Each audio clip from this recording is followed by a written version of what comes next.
Hello, students of Conversation 1, 2, and 3. It's been a long time since I talked to all of you at once, but it's been 2.5 months actually. But it's time for us to come back together briefly as I explain the last thing that I need you to do for this semester. Now, I think everyone is aware that for conversation class, this has been a particularly difficult term because there has been a lack of um, time and opportunity for you to speak to anyone, which is the main benefit, I think, of having a native speaker in the classroom. Not just, there's a small amount of benefit from listening to me, but the major benefit is for us to interact and for me to encourage you and for you to get comfortable speaking English, because I usually ask my conversation students, how much time do you spend speaking English each week? And frequently the answer is for 2 hours with me every Monday, Tuesday, or Friday in class, which is really not enough. You need to get out there and practice your English as much as possible. So 2 hours is never enough, which means that hopefully you have taken it upon yourself to speak some English to somebody or to practice. One of my conversation students, actually conversation 2, she took it upon herself to submit the last assignment in written form and to send me a recording as well, which I thought was fantastic. Now, like I said, you don't need to be as brave as her and send a recording, and it's not going to be possible for me to give you more feedback individually if everybody does that, but just the simple fact that she made the effort to speak and record is a benefit to her, whether I tell her she's got a fantastic answer, or her pronunciation is amazing, or her grammar's not that good, whatever the reality is, just the simple fact that you're practicing is going to be a benefit to your development of your speaking skill. So for the most part, you've been listening to me for the entire term. And that is good if you have been listening carefully. Some students send me emails asking questions that are obvious, which I have already explained in the lecture, which I think indicates I know you're trying to be cautious and you're trying to be careful, but what you need to do is listen carefully. And you have the luxury of replaying what I tell you, which is not normally possible. So there's no reason for you to double check. All you have to do is just, did I hear that right? Rewind 1 minute and listen to it again. As I've said many times, there's subtitles and everything, so there shouldn't be any misunderstanding about things that I've clearly explained for you to do. And this is one of those cases today that I'm going to explain to you clearly what you need to do, but I will also provide instructions on the website in addition to what I say today. So the reason that we're all together in one group, not only because this is a much easier way for me to deal with all of you, because there's 4 classes and I only need to do 1 video lecture, and I'll be honest, I'm thrilled to just do 1 this week instead of 4 or 3, as the case may be. But the reality is that I need not just to see you for the first time in the exam and evaluate you there, but because I think that's in some ways it's unfair just to have everything riding on one 5-minute or 6-minute interview. So I would like to include the normal thing that we also work on in the term, besides improving your conversation in general, speaking ability and listening, but the interview skills and the presentation skills. So normally we would spend about 3 weeks with individuals taking their turns doing presentations, and you would have an audience, and I would ask there to be a question and answer period afterwards where your classmates would ask you questions. We obviously can't do that. So what we're going to do is I'm going to have you do your own presentation and record it. Now, I know most of you probably don't have advanced equipment. You don't have DSLR cameras. I have multiple devices that I can use to do my recording, but I want to reassure you that the appearance, I had trouble in the beginning. You all know that. You saw my videos. I had problems with sound. I had problems with positioning, and I still have problems with lighting. I was hoping this cloudy day would accommodate me, but it's not. I'm not really concerned about the lighting or how you're dressed or the quality of the resolution. If you have a laptop, though, I will warn you that usually the resolution in the laptop webcam is not very good. So you're probably better off using a iPhone 7 or a Galaxy whatever, Galaxy 8, whatever you have. Your smartphone probably has a better camera, or your tablet if you have a if you have a tablet, whether it's a Samsung or an Apple tablet, doesn't matter. Those cameras are usually better quality. So I have a laptop, and that's what I used for Zoom when I had a Zoom meeting with one of the classes. But it turns out that those cameras are less. The quality is lower, and the speakers are lower as well. What I really need is to be able to see that it's you. That's all. And I need to be able to hear your voice. If you want to use a combination, if you have skills in terms of video editing, or you want to use different programs, Movie Maker or anything else, something more complicated, and you want to show graphics and you want to talk over the slides that you create, all of that stuff is good. But fundamentally, what I'm asking is I want to hear your voice, and I need to see you for at least part of the presentation. Okay? So the guidelines are going to be, there's going to be sort of a PDF file that I've uploaded from a website that gives you sort of advice about how to do it better.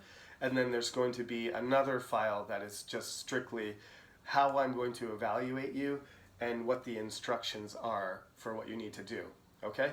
Now, nobody needs to panic or anything. Don't flood my inbox with emails saying, well, where is this? When is it? What's happening? Because this is going to be due at the end of the month. So you have a good 2.5 weeks still to hand in your presentation. So I'll tell you though, it doesn't need to be perfect.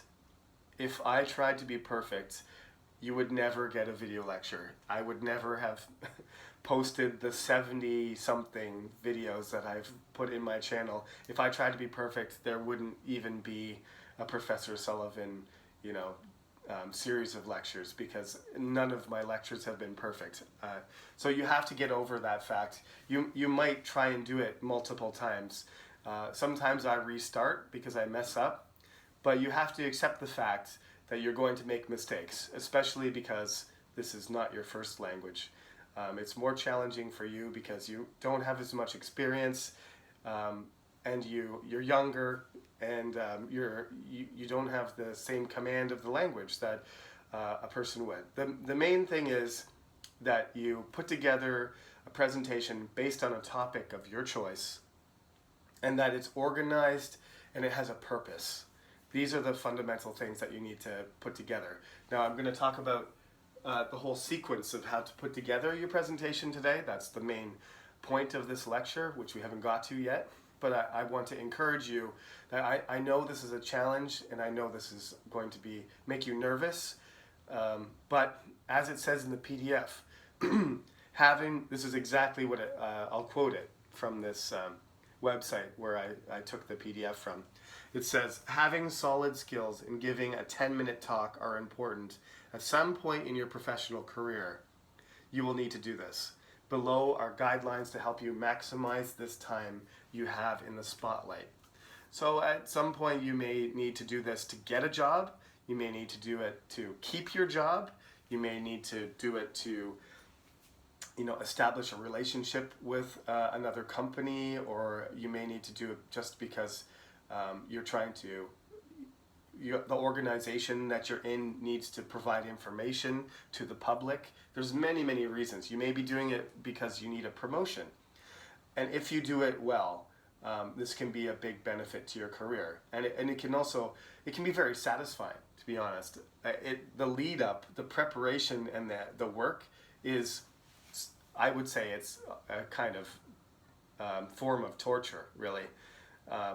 Every time I do a lecture, which is, like I said, about 70 times this semester, it's not the same as walking into the classroom and saying good morning or good afternoon and getting right into it. Instead, I have to walk around in circles for a while, change my clothes a few times, try and fix my hair, and then eventually just say, okay, whatever, I'm just going to do it. So this is how you need to approach your recording too, as I do. Okay, like I said, it's not going to go perfectly, and you may try to record multiple times, but at a certain point, you just have to, accept it and then submit it. So you're going to have to do this. You have about 2.5 weeks to prepare it. There's no other homework for the rest of the term. You just have this, and then we have the exam, and that's it. So you can focus on this presentation. The exception is conversation 3, because you haven't had your week 11 class yet, because that is coming this weekend. So you have one more assignment due next week, because we have not done chapter 10. But conversation 1 and conversation 2, you are done. So you don't have to hand in any more assignments, except for the chapter 10, week 11 assignment, which is due today and tomorrow. Okay, one more thing. When you submit it and you give me your video of yourself, your presentation, it's supposed to be between 5 and 10 minutes, 5 at the absolute minimum. So please don't stop at 5 minutes and 1 second. That's not a good idea. Just make sure that your presentation goes into the required limitation somewhat. So like 6 minutes or 7 minutes is perfect. You don't have to get to 10 minutes. If you're going over 10 minutes, of course, that's too long. And I have about 75 students, 78, I think, total here. So actually, if everybody does 10 minutes, it takes me twice as long to go through. That's not the point, really. It's just if you do a 15-minute presentation, that's not the allotted time.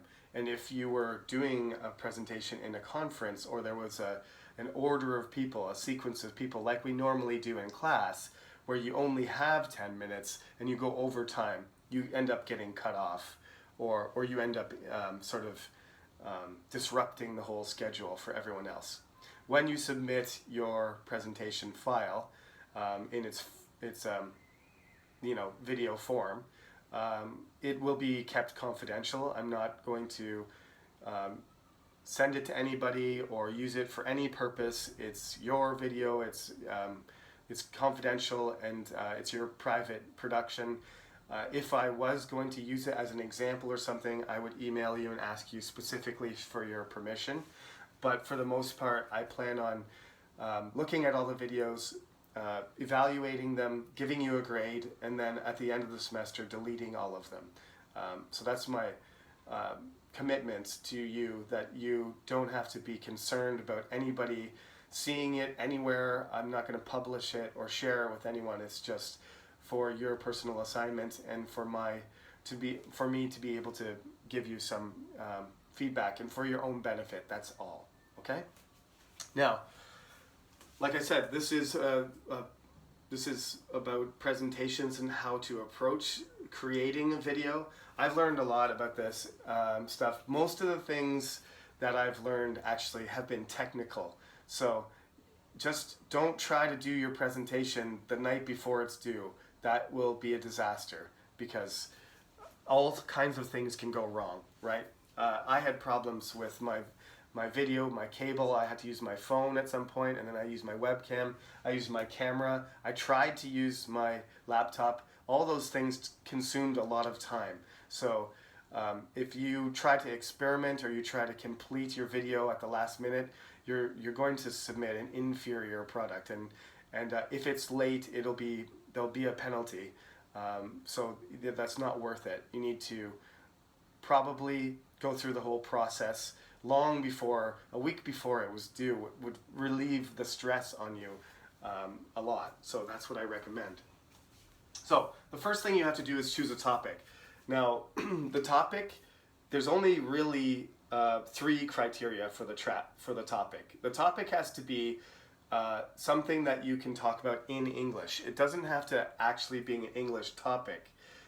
The word or the concept can be from another language, but you have to tell me. You have to explain it, and you have to deliver the information in English 100%. And if you use any terms that are not part of the English language, that somebody who spoke English and was fluent in English didn't understand, you must translate that. So if you use words in another language, fine, but you must define those words.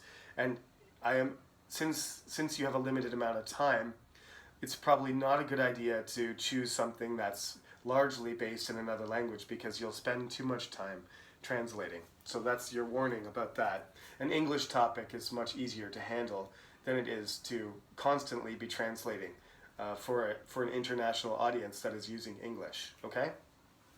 Secondly, after choosing something that is appropriate for delivering your speech and presentation in English, you should choose something specific enough that it's going to be able to be managed in a 5 to 10 minute time limit. So, for example, World War II is not an appropriate topic for a 5 to 10 minute presentation. That is going to be an enormous topic that covers, so many different, so much information that it would belong in a set of encyclopedias, not in a presentation. So you need to choose something quite specific. Narrow it down. If you're going to talk about something related to war, it would have to be really narrowed down to a specific event, like an individual battle, for example, or actually an individual person that was involved in a certain situation would be best, because you have to narrow it down a lot in order to get it to that. Excuse me, that was just a message that came through accidentally. This is the reason why you have to do your presentations more than once. I'm not going to stop because I'm most of the way through this lecture, but this is the kind of thing that can happen, and you have to start again. Anyway, be specific. Narrow your topic down to an appropriate level, okay? Also, there needs to be some sort of depth to it too. So there needs to be something that is not like a superficial topic where you're just saying, okay, I like cats, and this is my cat. That's not an appropriate topic for a university presentation. So of course, if you were going to talk about it, cats, and you might compare cats and dogs in depth, in terms of their biology and their personality or something like that, and separate it into categories and get deeper into the topic, not just saying, this is my cat, this is what it looks like, it likes to eat, it likes to drink milk, it likes to play. That kind of stuff is is not in depth for this level of studying. So make sure, if you're going to choose a topic that is somewhat normal or mundane, that you take a certain perspective on it and you analyze it in depth, and then it can be an appropriate topic. Okay, then the next thing that you need to do after you choose that topic is to organize it. A table of contents is fine. Be careful not to spend too much time introducing yourself. You need to introduce yourself, and you need to greet everyone. You just say, hello, everyone, this is so-and-so. I'm Kim Soo-jin, and today I would like to talk about this. That's fine. You don't need to go into long introductory statements. That's not necessary, especially because it's a short presentation. So then you need that quick introduction, and then you need sections that you use to organize your ideas, and then you need a short conclusion, and then you're done. I didn't write a conclusion there, but always at the end you should maybe say, this is the reason why I talked about this, or this is why it's important to know this, and then you conclude and you say, thank you very much and for listening to my presentation, and then you're done. Okay? Just as I usually say, have a good night or have a good afternoon at the end of every lecture. Okay? You just sign off at the end, and that's enough. Then you need to choose the content. So you have a main idea, and you need to support that main idea just like you would in writing. For those of you in my Composition 1 class, you can do that by research. You can use examples. You can use data, information. Statistics and tables are fine, or just saying facts. Make sure if you have a good source for your information, your data, and your research, you say where that source is, and give credit where credit is due. You can also explain a concept, and those are all good ways to support your idea, or to explain, to show to the audience why your idea is worth listening to. The format,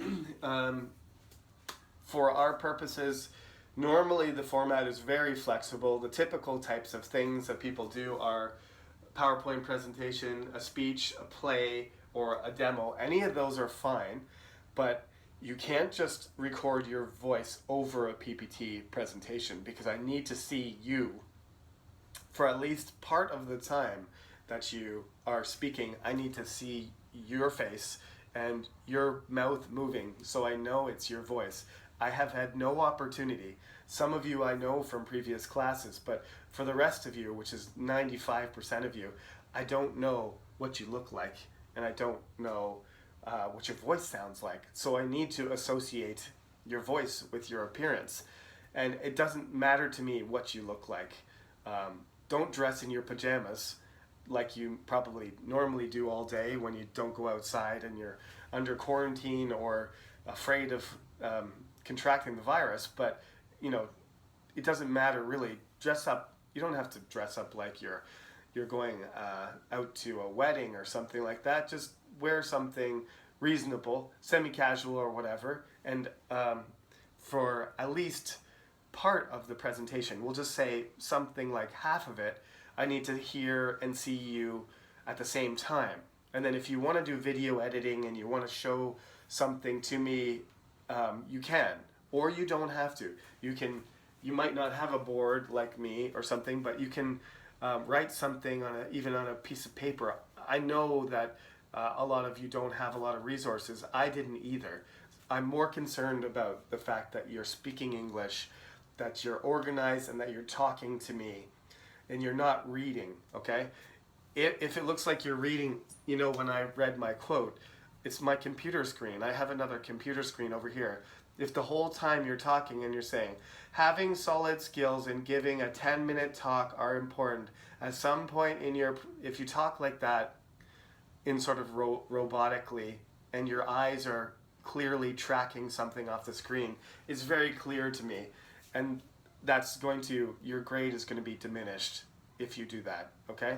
So I always tell my students, having a script is something that if you need it, you need it, but it's going to detract from the impression you get.